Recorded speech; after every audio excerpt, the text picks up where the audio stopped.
Hi, I am Limon, and in this video I'll show you how to turn on dark mode on YouTube mobile app. Now let's get started.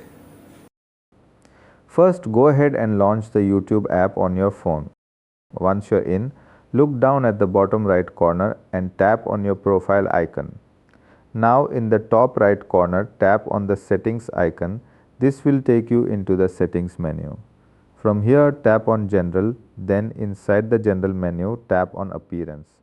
Now you'll see a small pop-up with three options.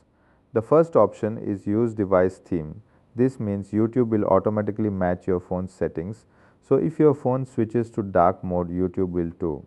The second option is light theme, which is the default bright look. And the third option is what we want, dark theme.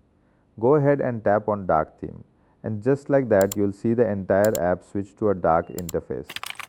Now you can enjoy YouTube in dark mode anytime you want.